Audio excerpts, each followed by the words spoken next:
This debate does not and should not take place in a vacuum. It takes place in the real world. And yesterday, that world was profoundly shaken by a reprehensible act of violence in Woolwich, which saw the soldier Lee Rigby brutally murdered by 2 assailants. In the immediate aftermath of that attack, 2 men claimed that they had instigated that attack and claimed that their justification for doing that attack was Allah. Ladies and gentlemen, I think you will all agree this was a despicable act and would wish to extend your sympathies and wishes to the family of Mr. Rigby at this time. But more than that, I am sure that these are sentiments which are shared by the overwhelming majority of Muslims both in Britain and around the world. Not only would they have shared the same revulsion at an act of brutality against our fellow man that we all do, but moreover, they would have felt the anger that their God and their religion was falsely and illegitimately invoked as justification for that heinous crime, without any legitimacy in either the Quran or any Islamic precept and any legitimate reading of those whatsoever. Moreover, they would have felt a profound sense of fear as the clouds of vitriol and misinformation descended once again on all Muslims, as they do in the aftermath of any attack which is perpetrated by someone purporting to act in the name of Islam. Within minutes of the attack, before any of the facts had been substantiated, Muslims was trending on Twitter, with literally thousands of tweets exhorting the expulsion and even extermination of Muslims from the United Kingdom. Last night, the EDL took to the streets in order to reclaim them from Islamism, and in doing so, attempted to torch mosques across the country.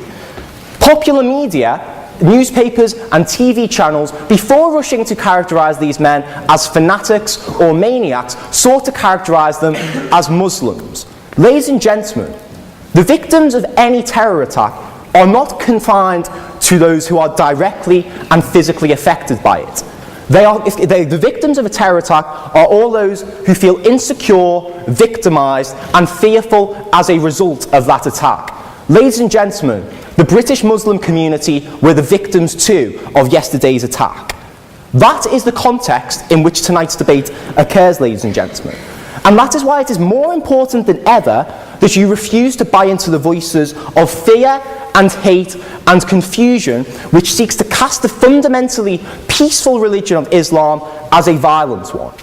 In the aftermath of such an attack, it is right and just and important that we refuse to allow a monopoly on the discourse surrounding Islam to be given to those voices of fear who either seek to cast it as something that it's not, or seek to use it to justify their own violent and heinous aims. And to that end, I am delighted to introduce such an esteemed group of speakers to speak alongside me on this motion tonight.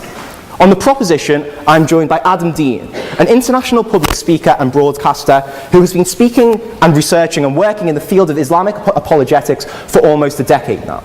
I am also joined by Mehdi Hassan, who turned down an invitation to Question Time to be here tonight.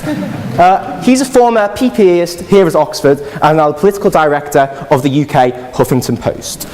On the opposition, we are joined by Anne-Marie Waters, a journalist and member of the Labour Party who has campaigned against the imposition of Sharia law in Western democracies.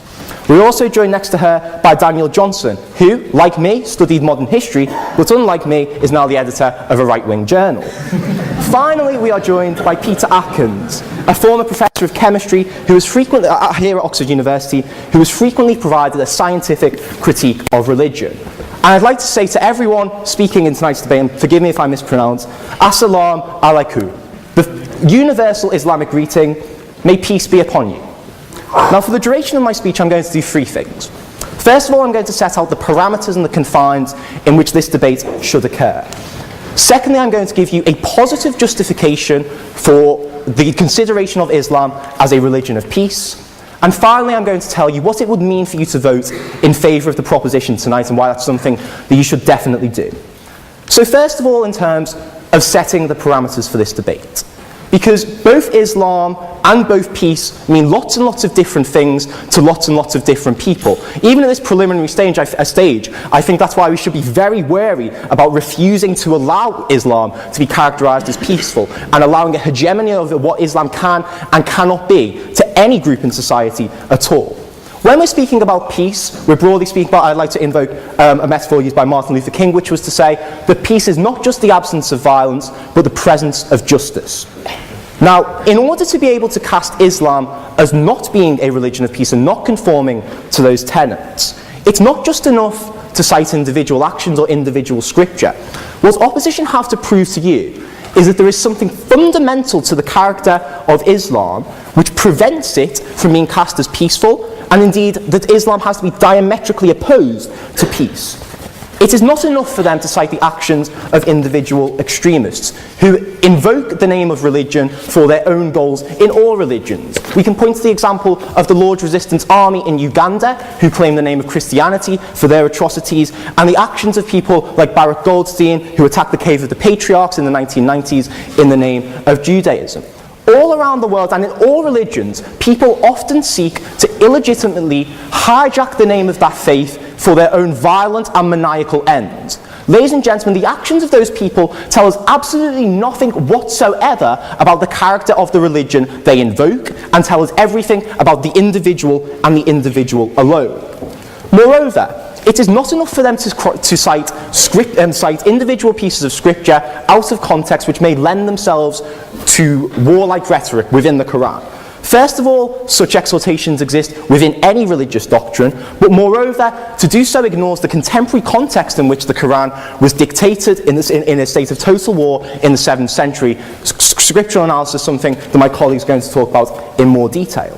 Finally, though, what I'd like to say in terms of scriptural citations is that when we're dealing with a doctrine as diverse and as multifaceted as Islam, even if it can be proven that there exist elements of warlike rhetoric within Islam, even if we can say that in some ways Islam could be considered to have elements of violence, that is not enough. For what we are saying is it is a legitimate and intuitive reading of Islam for people to draw that of being a character of peace, and for that to be the message that they on an individual take away from Islam. So in order for opposition to win this debate, they have to prove that Islam, taken in its totality, is so diametrically opposed to peace as to render it entirely illegitimate for us to cast it as a religion of peace. Now, I realise that's a high bar, ladies and gentlemen. But I think when you're attempting to tell a quarter of humanity what their religion cannot be, and attempting to essentialise fundamentally negative and violent characteristics of those people, I'm quite comfortable with setting the bar damn high, ladies and gentlemen. In order for us to win this debate on proposition, all that we have to do is to prove to you that there is nothing inherent to Islam which prevents individuals from taking away a peaceful interpretation of that faith. That's not all we're going to do, though. I think we can go further than that, and what I'm going to do as I move on is give you a positive justification as to why casting Islam as a religion of peace is a widely held and intuitive reading of the doctrines and practices of Islam. So I think, first of all, when we address the Quran in its totality, we see that it has an overwhelmingly peaceful character, okay? First of all, the very ideal of Quranic society is Dar al-Salam, literally the house of peace. Moreover, one of the fundamental pillars of Islam is almsgiving, is charity, is fellowship with your fellow man, attempting to do good unto others as you would like to have it done to yourself. Muhammad, in his very last sermon, said, "Hurt no one so that no one may hurt you." And whilst they may give to you examples of instances in which there are elements of warlike rhetoric or violent rhetoric within the Quran, in the overwhelming majority of cases, those such scriptural instances are followed by exhortations which suggest that taking the peaceful option is always the preferable one, and is always the one which is more in line with God's wishes. But moreover, I think that we can cast Islam as being a peaceful religion based on the change that it seeks to inspire on an individual level. Because that's what Islam attempts to do. It attempts to inspire a positive and a peaceful change in all of its followers. First of all, it suggests that the choice to engage in Islam and to become a Muslim has to be a free one and has to be devoid of compulsion. Secondly, for those individuals who do enter into the Islamic faith, there is a massive impetus on engaging in good deeds with your fellow man. But moreover, what I'd like to say in terms of casting Islam as a religion of peace is that we can also consider peace in terms of inner peace today, ladies and gentlemen. In a confusing world of consumerism and uncertainty, the absolute clarity and certainty that Islam gives to its followers that there is something worth striving for, that it is worth acting in a morally just way, and that there is something beyond this temporal and this material realm, is something that allows people a great sense of inner peace. And that is something invaluable and something that we should not take away based on the arguments of opposition.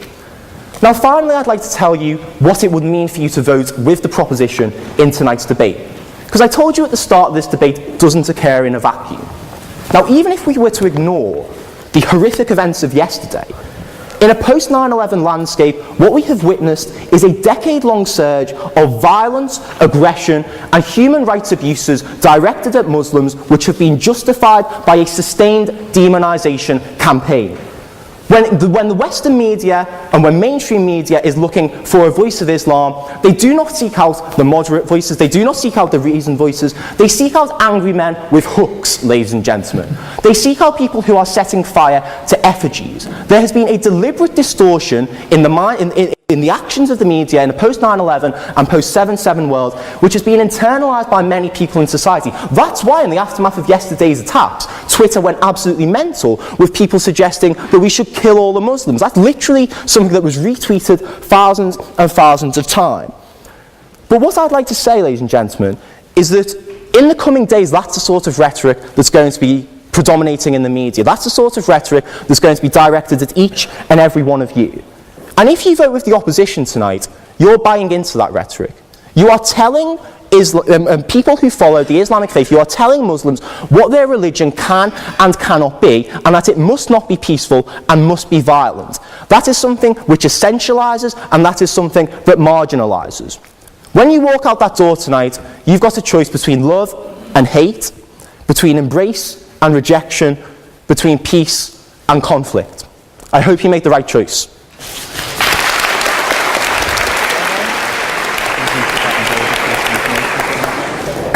Well, good evening, everyone. Thank you for having me. I hope everyone can hear me. How to respond to a lot of this? First of all, on the bar, you said you admitted yourself that the bar had been set quite high. I would suggest, though, that the burden of proof is on the proposer rather than on us. It quite clearly says Islam is a religion of peace. I suggest you prove it. We've also been told here tonight when we opened that this debate must take place in the real world. Well, absolutely, yes, it must. It must take place in the real world. And I will describe what Islam is doing in the real world.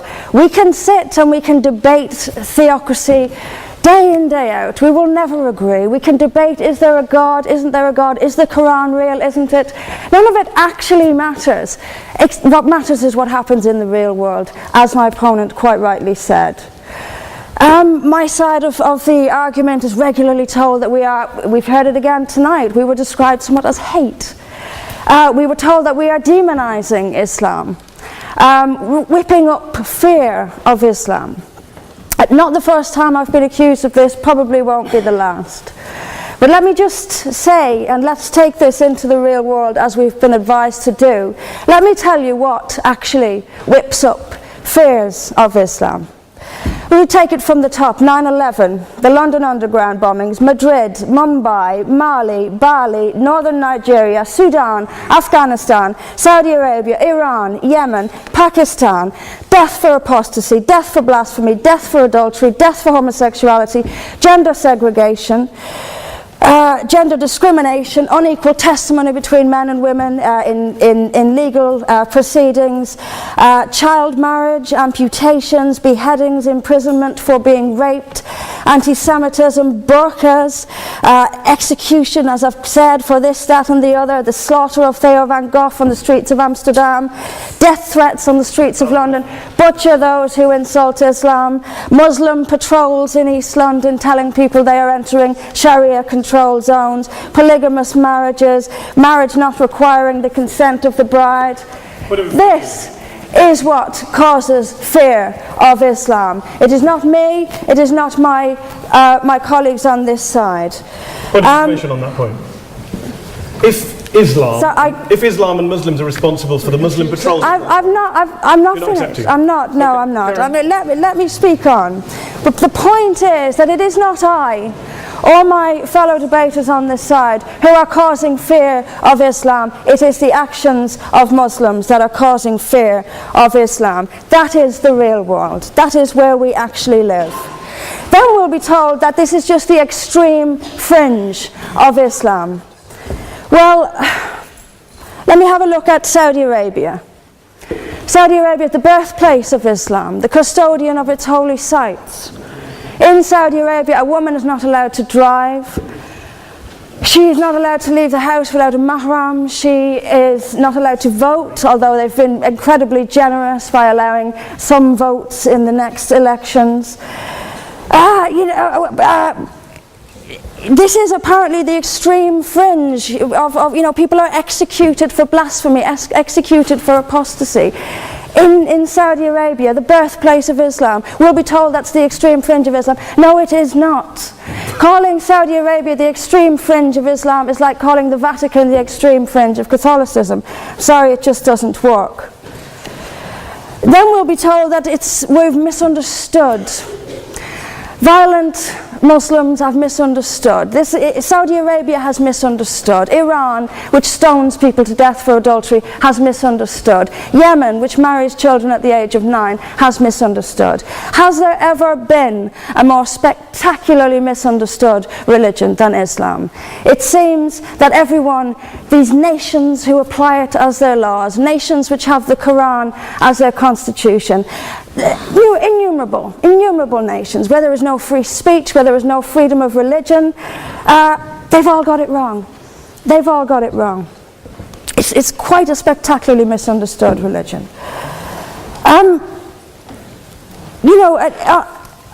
There's just so much. I'm constantly told as well that I need to respect Islam. I'm never quite given a good enough reason why. I am under no greater obligation to respect Islam than I am any other beliefs. I'm under no more obligation to respect a woman oppressed in the name of Islam than if she is oppressed by the BNP or anyone else. I am under no obligation to make compromises with an ideology I simply don't see as peaceful. Why don't I see it as peaceful? Because of the evidence. If I look around the world and I see the countries where Islam calls the shots, all I see is brutality and violence imposed by the state. We were told that peace is not just the absence of violence but the presence of justice. Absolutely. I do not see how in a nation where, as the only woman here, I have some particular issues with the way women are treated in Islamic states. Now you can argue that they've got it wrong. Tell them that, because they seem to think that's what it is.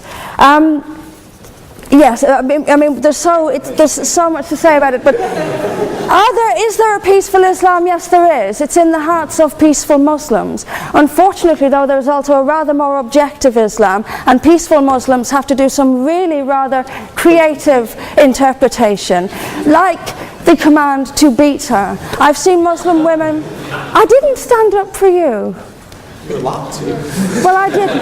So if you could just have it. But I knew this would happen. I knew this would happen, by the way. I knew this would happen. What I'm saying is completely controversial and will be booed and shouted down, and I have no doubt my colleagues the same. I knew this would happen. You say anything negative, you'll get the boos. I'm actually going to leave it there. But I will finish just by saying this. There are hundreds of millions of peaceful Muslims. That is a fact. But that does not mean that Islam itself is peaceful. Peaceful Muslims interpret verses of the Quran, so almost beyond recognition it's reinterpreted, like the command to beat her. It's there in the Quran, and I've seen Muslim women try to dance around it. They put words in there that simply aren't there.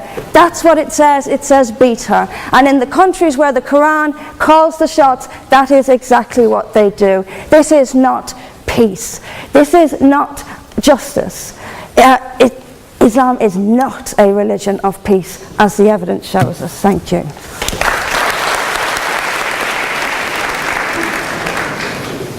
Ladies and gentlemen, good evening. My role this evening will be to present a theological understanding of Islam that the vast majority of Muslims believe and also practice.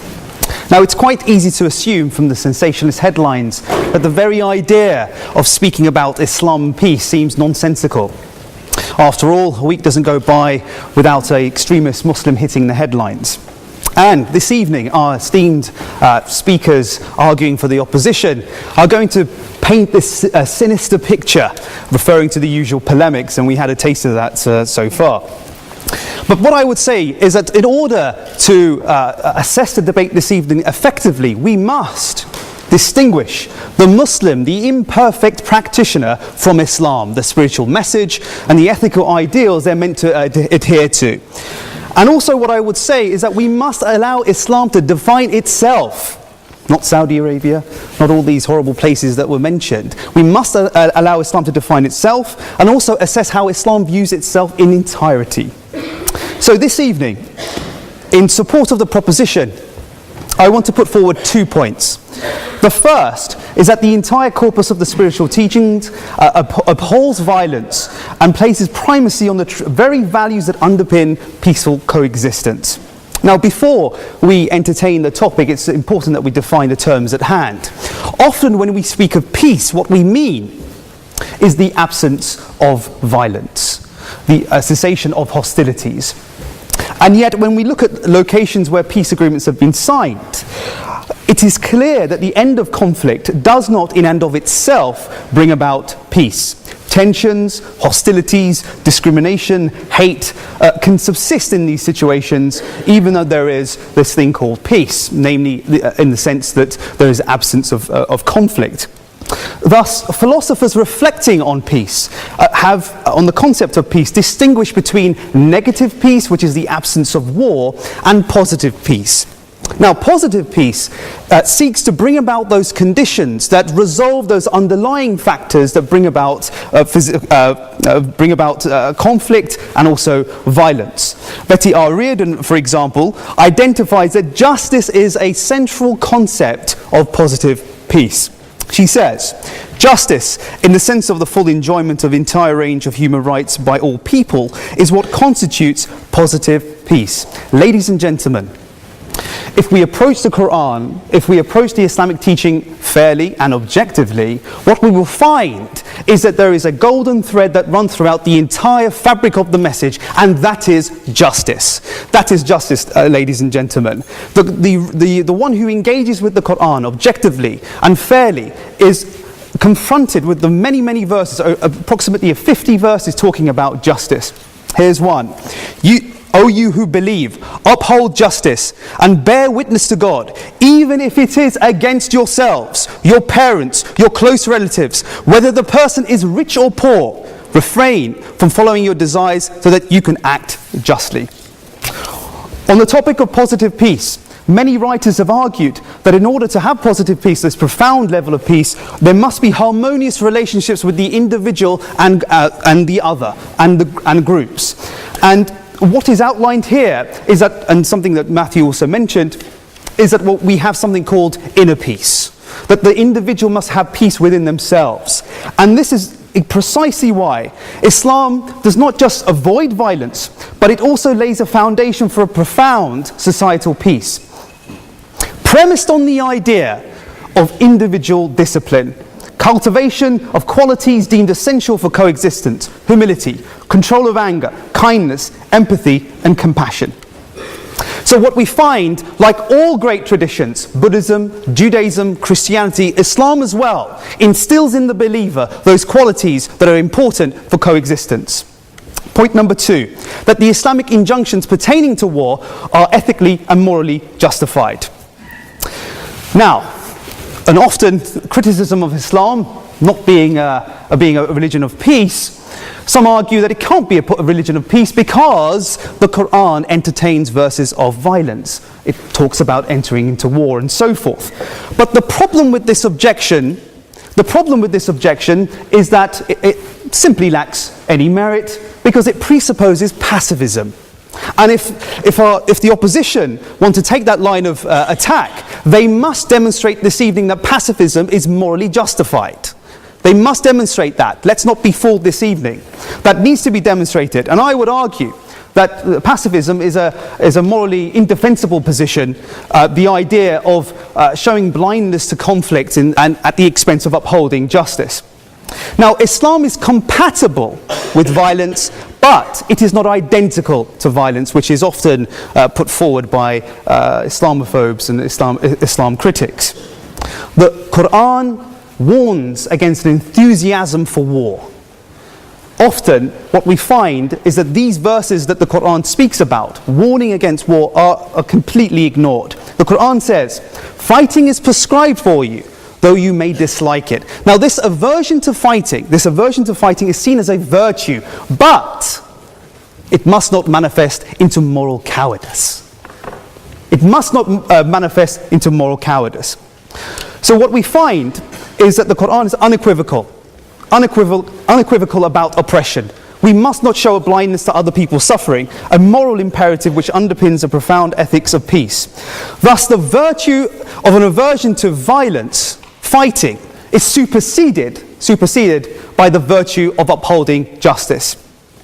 Moreover, I will also argue that the Islamic injunctions pertaining to violence, pertaining to war, fall well within our Western concept of just war theory. Now, according to Mark Evans from the University of Wales, jus ad bellum consists of the right to engage into war, and also all attempts must be exhausted in peaceful means to avoid conflict. Jus in bello is the discrimination in the selection of targets, proportionality, and the just treatment of prisoners. And what we find is that the Quran, the Islamic verses pertaining to war, fall within those categories. For example, God says in the Quran, those who have been attacked are permitted to take up arms because they have been wronged. God has the power to help them. Those who have been driven unjustly from their homes only for saying, our Lord is God. If God did not repel some people by means of others, many monasteries, churches, synagogues, mosques, people see that as being justice, where God's name is much involved, would have been destroyed. What about peace? Here we go. And if they incline to peace, then incline to it also. Rely upon God. Indeed, it is He who is hearing and knowing. Clearly falls within those categories. What about jus in bello? The conditions within war. The Prophet is known to have said that engaging in war, he would say, do not kill children, women, elderly, the sick. Do not practice treachery, mutilation. Do not uproot trees. Do not slaughter sheep, camels, except for food. And what about the criteria of proportionality? Does Islam engage in a disproportionate mode of violence? Not at all. Fighting God's cause, those who fight you, but do not overstep the limits. And God does not love those who overstep the limits. What about the treatment on prisoners? The Prophet, peace be upon him, is known for treating his prisoners of war kindly. He even said that if you eat one morsel of food, please give that to your prisoner. To the extent that he gave a greater portion of food to his prisoners. And they were so embarrassed by the kindness, they couldn't even accept the offering. So, to conclude, Islam is a religion of peace for two reasons. The first, that the central message of Islam is justice, and it instills in individuals those essential qualities for peaceful coexistence. And secondly, that the Islamic injunctions pertaining to war fall within just war theory. Thank you for listening.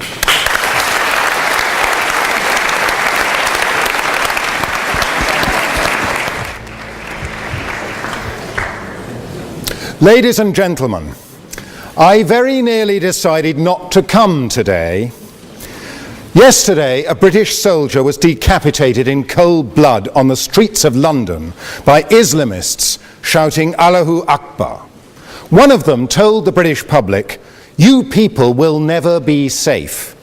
Why should I, a married father of 4, take the risk of questioning the religion of peace at a public debate that will be filmed and no doubt appear on the internet?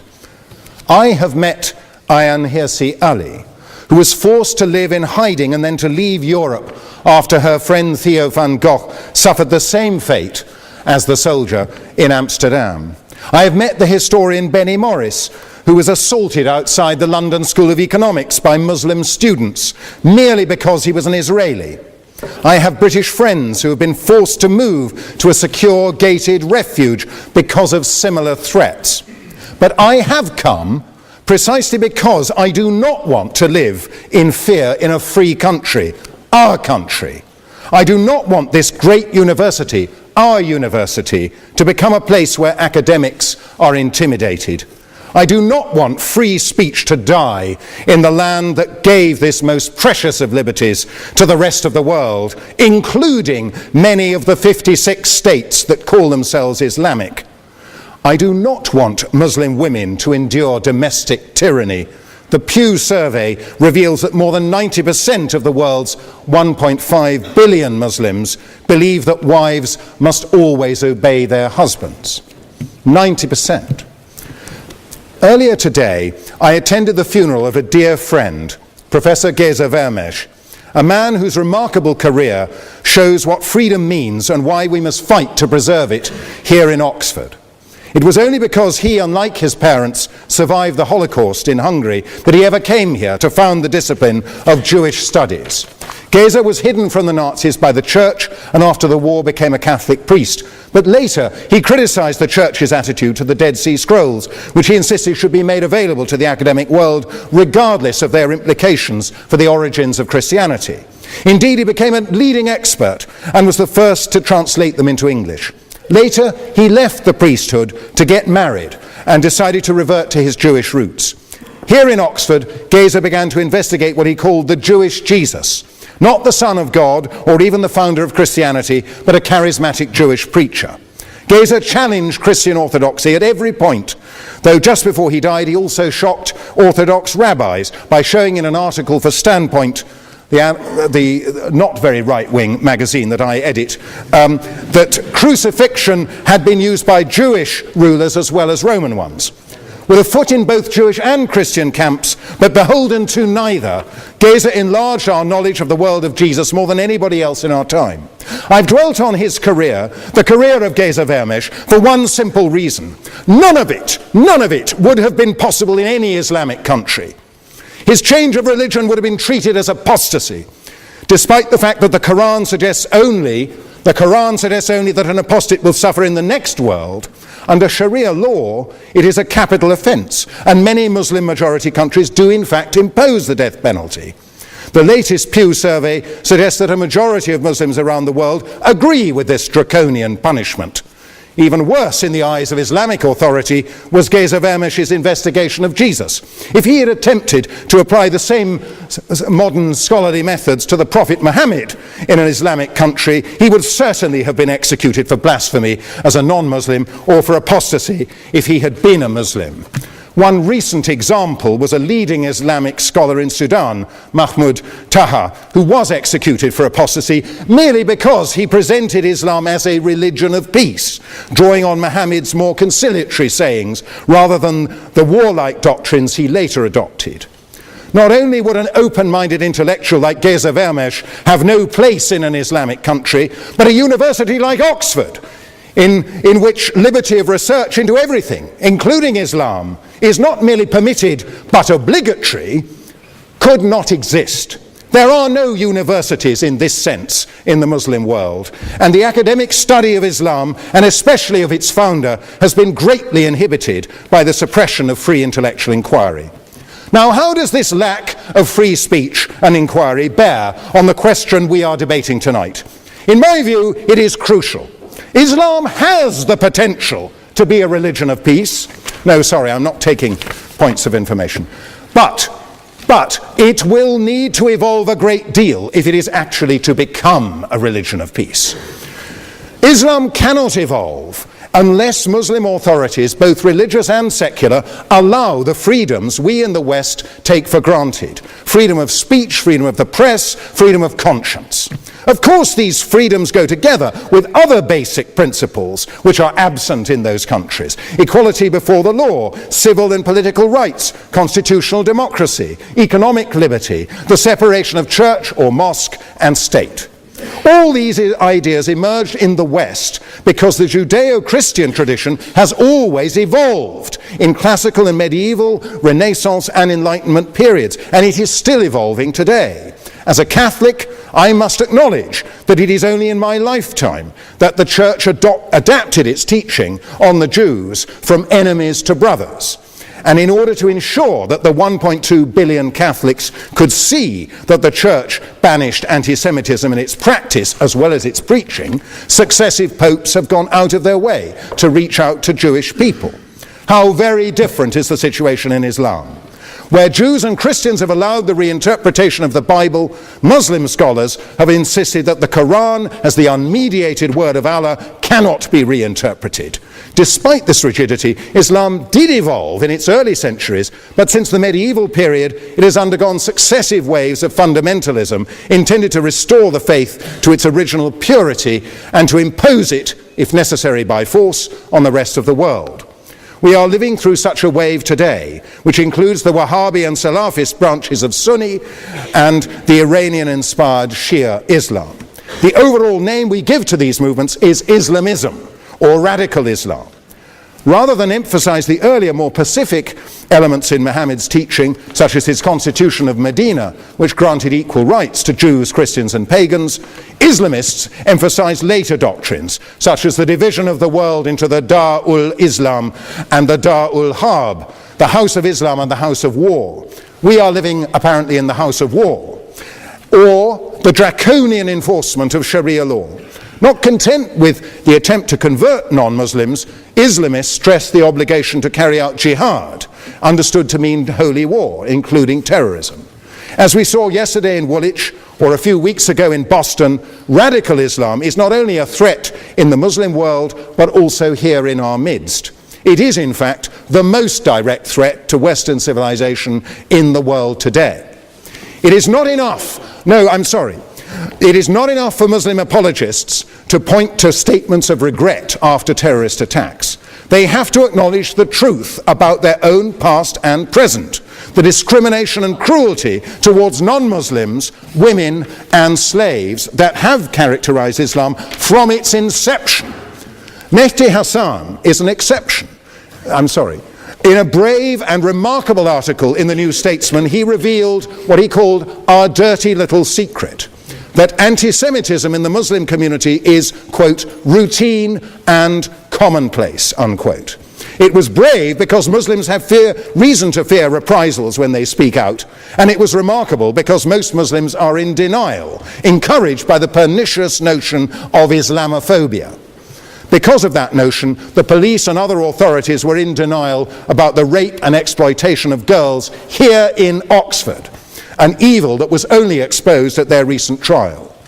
But what other dirty little secrets might Mehdi Hassan like to admit? Who else are Muslims, at least of the radical persuasion, inclined to denounce in private? What do they say about Christians and other non-Muslims, including atheists? What about homosexuals or women whose dress or behavior is un-Islamic? We know what Islamic states do to all these and many other categories of people. They persecute and kill them. They claim the authority of Islam, of the Quran, the Hadith, the Sharia, and their own leading scholars.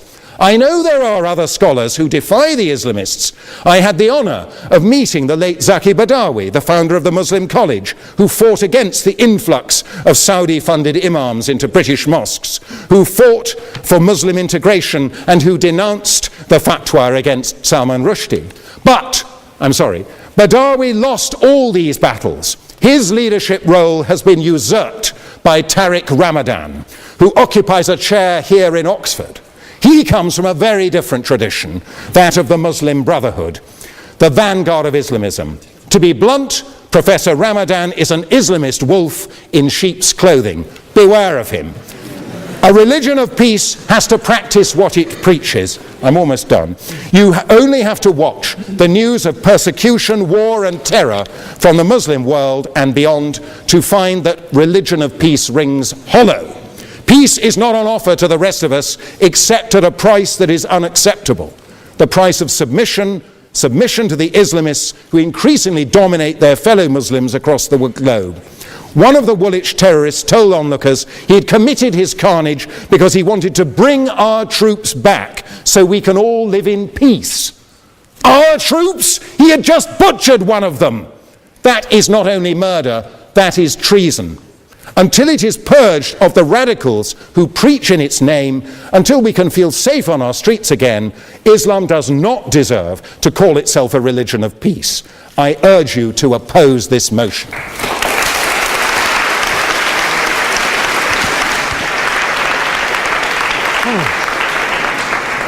Thank you very much, Mr. President. Ladies and gentlemen, good evening. Assalamu alaikum. Lovely to see you all here tonight.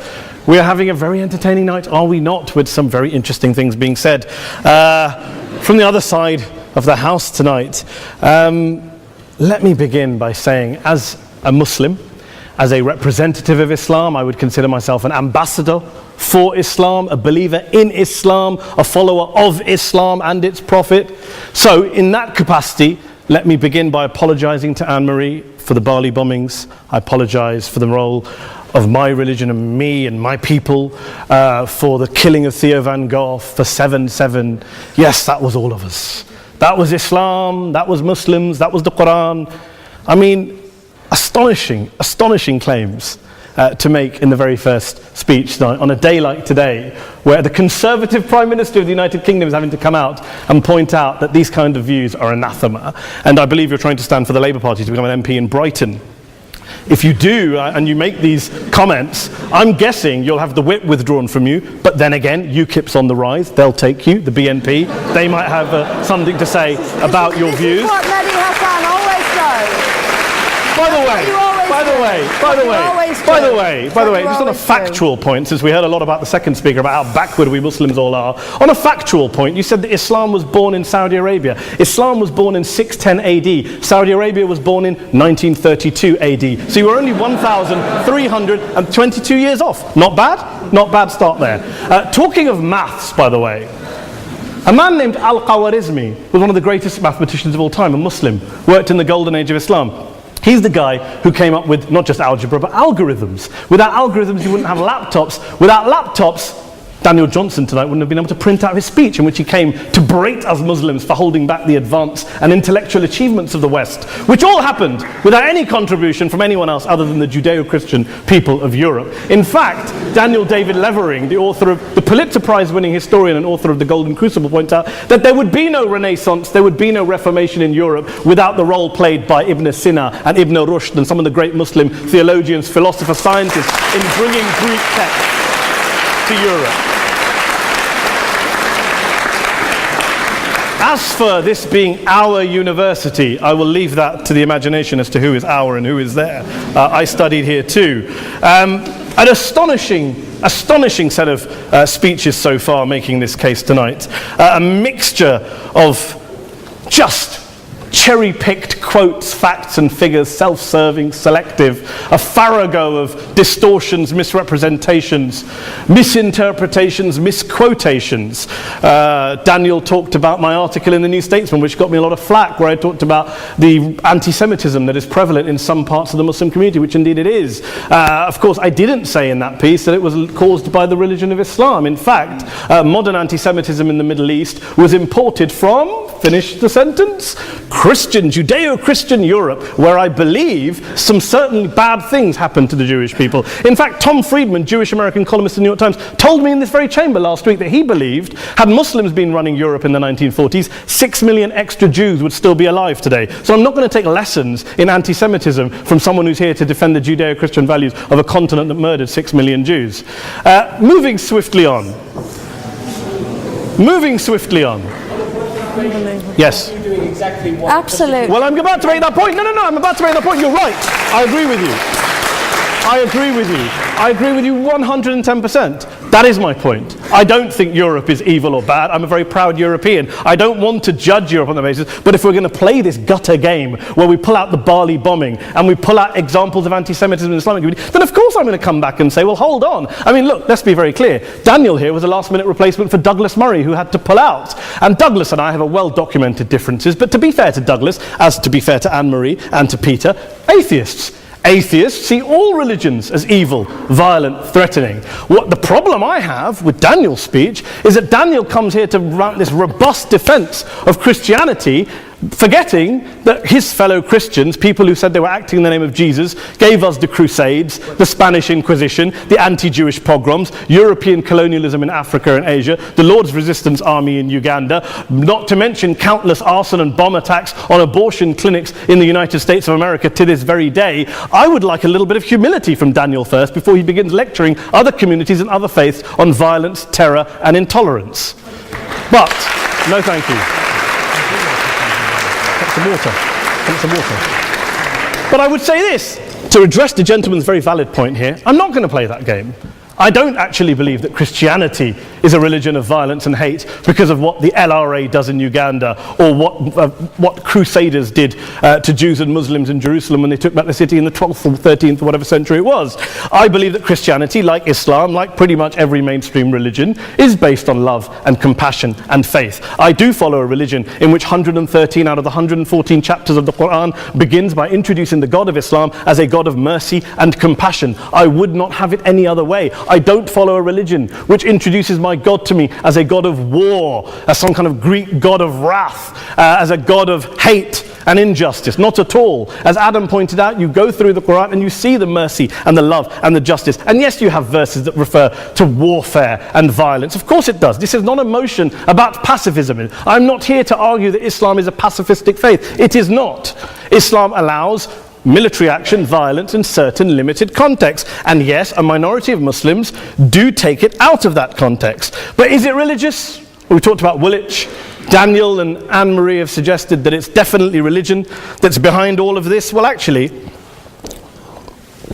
what I find so amusing tonight is we're having a debate about Islam, and the opposition tonight have come forward. We have a graduate in law, a graduate in modern history, a graduate in chemistry, and you know, I admire all of their intellects and their abilities, but we don't have anyone who's actually an expert on Islam, a scholar of Islam, a historian of Islam, a speaker of Arabic, even a terrorism expert or a security expert or a pollster, let alone to talk about what Muslims believe or think. Instead, we have people coming here, putting forward these views, putting forward these sweeping opinions. Listen to Professor Robert Pape of the University of Chicago, one of America's leading terrorism experts, who, unlike our esteemed opposition tonight, studied every single case of suicide terrorism between 1980 and 2005, 315 cases in total. And he concluded, and I quote, "There is little connection between suicide terrorism and Islamic fundamentalism or any of the world's religions. Rather, what nearly all suicide terrorist attacks have in common is a specific secular and strategic goal to compel modern democracies to withdraw military forces from territory that the terrorists consider to be their homeland." And the irony is, when we talk about terrorism, the irony is that the opposition and the Muslim terrorists, the Al-Qaeda types, actually have one thing in common. Because they both believe that Islam is a warlike, violent religion. They both agree on that. They have everything in common. Osama bin Laden would be nodding along to everything he's heard tonight from the opposition side. He agrees with them. The problem is that mainstream Muslims don't. The majority of Muslims around the world don't. In fact, a gentleman here started quoting all sorts of polls. Gallup carried out the biggest poll of Muslims around the world of 50,000 Muslims in 35 countries. 93% of Muslims rejected 9/11 and suicide attacks. And of the 7% who didn't, they all, when polled and focus grouped, cited political reasons for their support for violence, not religious reasons. And as for Islamic scholars and what they say, well, Daniel talks about our University of Oxford. We'll go down to Oxford Centre for Islamic Studies, get hold of a man named Sheikh Afifi al-Akiti, who is a massively well-credentialed and well-respected Islamic scholar, who has studied across the world, who in the days after 7/7 published a fatwa denouncing terrorism in the name of Islam, calling for the protection of all non-combatants at all times, and describing suicide bombings as an innovation with no basis in Islamic law. Go and listen to Sheikh Tahir al-Qadri, one of Pakistan's most famous Islamic scholars, who published a 600-page fatwa condemning the killing of all innocents and all suicide bombings unconditionally without any ifs or buts. There's nothing new here. This is mainstream Islam, mainstream scholarship, which has said this for years. You don't go out and kill people willy-nilly in the high street or anywhere else, on a bus or a mall, based on verses of the Quran that you cherry-pick without any context, any understanding, any interpretation, or any commentary. Point of information. Please. What about stoning of women, for example? Well, It doesn't happen apparently. I didn't say it doesn't happen at all. I never said it didn't happen. I don't blame Islam. Yes, it's a very good point. And a lot of us are campaigning against that. And we're campaigning against it in the name of Islam. We're campaigning against it in the name of various interpretations of Islam. Anne-Marie comes and scares us with her talk of Sharia law. I would like to see the book of Sharia law. It doesn't exist. People argue over what Sharia law is. And you empower the extremists by saying there is only one version. You empower them all. I don't believe you took any interruptions, Anne-Marie, so I think you should stay there for a moment. Several countries. Here's what we're dealing with. Here's what we're dealing with. We are dealing, I took your point. Here we are dealing with a 1400-year-old global religion followed by 1.6 billion people in every corner of the world, a quarter of humanity, of all backgrounds, cultures, ethnicities. And yet the opposition tonight wants to generalize, stereotype, smear in order to desperately win this debate. And here's my question, if we're going to generalize and smear. If, okay, people say yesterday's bombers, and we've got to be careful, there's a trial going on, were yesterday's attackers, motivated by Islam? Big debate. I don't believe they were. Let's say they were. Let's say Faisal Shahzad, the Times Square bomber, was motivated by Islam. Let's assume, for sake of argument, that Richard Reeves, the shoe bomber, was motivated by Islam. If Islam is responsible for these killings, if Islam is what is motivating these people, and Islam is therefore not a religion of peace, a religion of war, then ask yourself this question: why aren't the rest of us doing it? Why is it such a tiny minority of Muslims are interpreting their religion in the way that the opposition claim they are? Let's assume there are 16,000 suicide bombers in the world. There aren't. Let's assume there are for the sake of argument. That's 0.001% of the Muslim population globally. What about the other 99.99% of Muslims who the opposition tonight either ignore or smear? The reality is that the rest of us aren't blowing ourselves up tonight. The reality is that the opposition came here tonight not worried about the fact that me and Adam might pull open our jackets and blow ourselves up tonight because we're followers of a warlike warrior religion which wants to take over Europe and Daniel's university. The issue is this.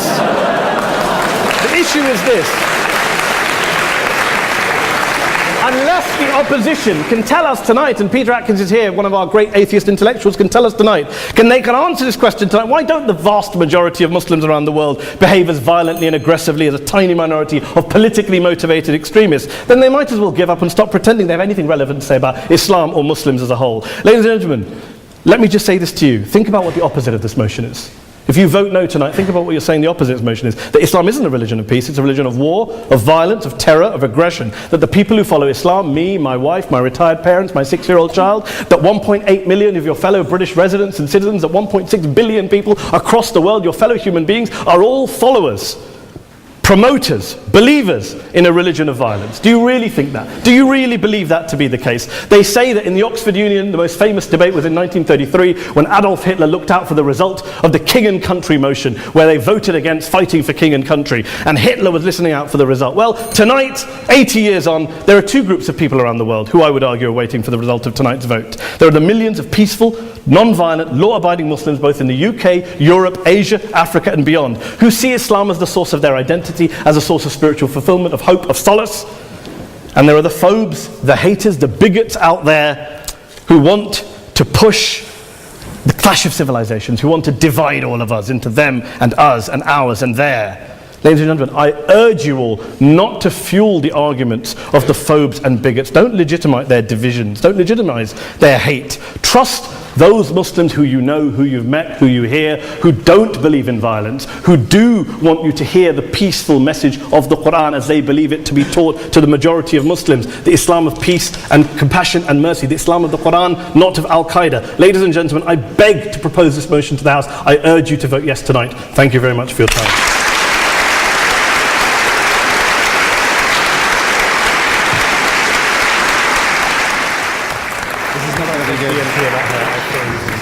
Well, Mr. President, ladies and gentlemen, that was a really hard act to follow.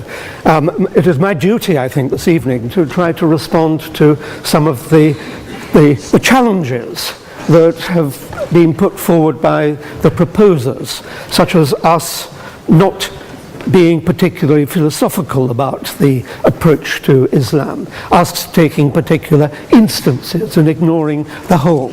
So my job this evening, I think, is to be reflective. And it is also, I think, my job this evening to be conciliatory. I hate being conciliatory, but I'm going to try to be conciliatory this evening. But nevertheless, I will stand by opposition totally to the motion this evening.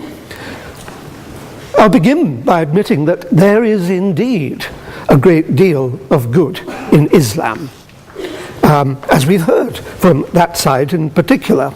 Like all religions, Islam is a supermarket of ideas, of instructions and exhortations that good men can select according to their appetites. The trouble is that bad men can select according to their own appetites too. The trouble with Islam is that, as we've heard at considerable length on this side of the house, is that for some reason, though, although it professes peace and has generated art and literature of exquisite beauty, so giving peace to the sensitive soul, which was one of the barbs that were thrown across to our side of the house, it does in practice seem to inspire violence rather more openly than the other Abrahamic religions. And indeed, thinking about what Mehdi has just said, all the terrorists who were mentioned were Islamic terrorists. That, I think, is something that you should take on board. My colleagues have catalogued a number of its iniquities, and I shall not add to them, for the unspeakable speaks for itself. I would add, however, that when in a few minutes you come to consider how you will vote this evening, then you should not weigh good and evil equally in the balance. It is the case that one evil outweighs one good many times over.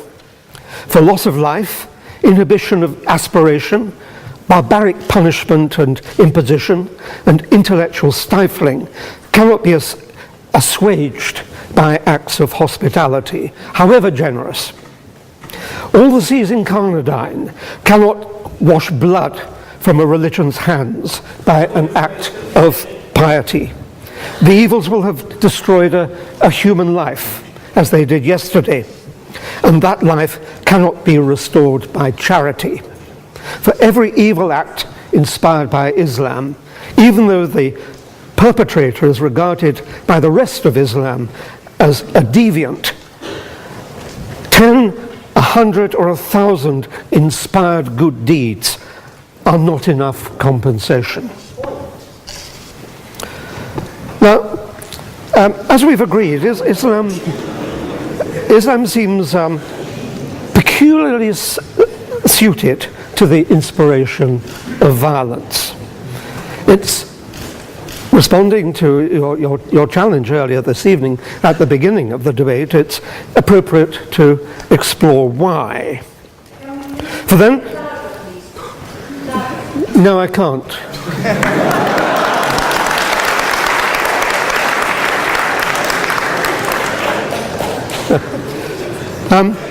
For then, we might be able to see that far from being a religion of peace, it is intrinsically and ineluctably one where the opposite of peace, whether that be violence or other forms of peace, is woven into its very fabric, what was alluded to as the golden threads of the fabric earlier today. I might interpolate here, as has been suggested by this side of the House, that by identifying the threads of evil in its fabric, a new prophet, guided by the whisperings of a latter-day Gabriel, might be able to generate a new Islam, let's call it Islam 2.0, in which the glories that the proposers have so eloquently identified this evening are dominant and unsullied. Islam 2.0 would then rightfully be regarded as a religion of peace. But tonight we have before us only Islam 1.0, and it is that version that you must base your judgment on. The West, I will, in order to be conciliatory, the West is perhaps a tiny degree responsible. I will refer to the West and accept some responsibility for the excesses of Islam, but not for its intrinsic character. The West, with its liberal and encouraging attitude towards fellow man and man's intellectual achievement, has perhaps been too hasty in its aim to share its enlightenment. That impatient haste has been perceived as cultural imperialism and has fanned the embers of discontent into sometimes flaming hatred. The West's joy at stumbling into the Enlightenment and its impatient zeal to liberate minds and share personal liberty as soon as possible has perhaps encouraged the seeds of evil in Islam to flourish. But Islam itself must take responsibility for those seeds. It would be a brave man, of course, who said anything against the purity and brilliance of the Prophet, of course, and I must vehemently dissociate myself from the views of the infidel scholars that I am about to share. There are three issues that those disgraceful and disrespectful Enlightenment liberated scholars so scurrilously identify. One is that Muhammad, if it is in fact true that he ever existed, was a robber baron, perhaps a psychopath, possibly a schizophrenic, and certainly a warrior who made his pronouncements in time of war. Although, of course, none of that can possibly be true, were it to be true, it would account for the bloodthirsty surahs that pervade the Quran and are found in the Hadiths, and the sense that copious bloodshed is the characteristic of a prophet. We only have to look to the modern mafia, the same scurrilous scholars say, to see how control is exercised by barbarity. My second issue is to remind you that if you take the view that the litmus test of the propagation of peace is the adoption of the Universal Declaration of Human Rights, then Islam, in the view of many of those same scurrilous scholars, is a desert. Article 1 says that all human beings are born free and equal in dignity and rights.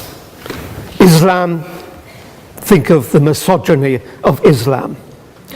Take Article 5. No one shall be punishable by torture or cruel punishment.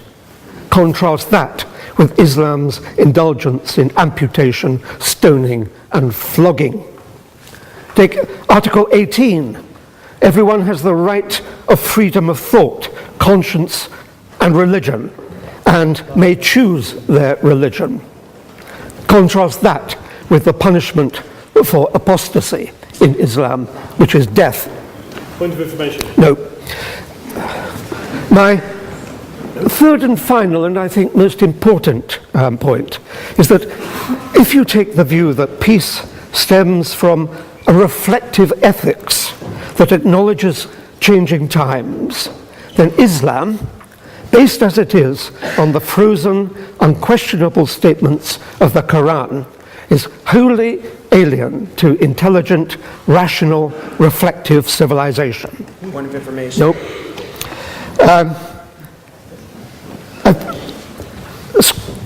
Scholars point out that the rules of Islamic law are valid by virtue of their mere existence, not because of their rationality or their sensitivity to progress. Islam, they say, is a religion without ethics, for ethics necessarily involves the questioning of foundations, which Islam forbids.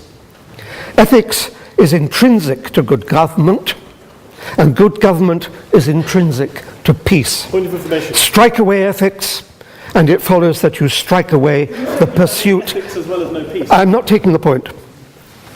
Strike away ethics, and it follows that you strike away the pursuit and propagation of peace.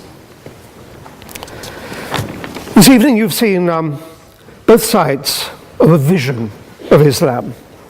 This side of the House has gladly conceded that good men will find good things in it, as good men will find anywhere. But we, through examples of the behavior that Islam inspires and often condones, and I, by seeking to show that Islam has an intrinsic fault, long for Islam 2.0.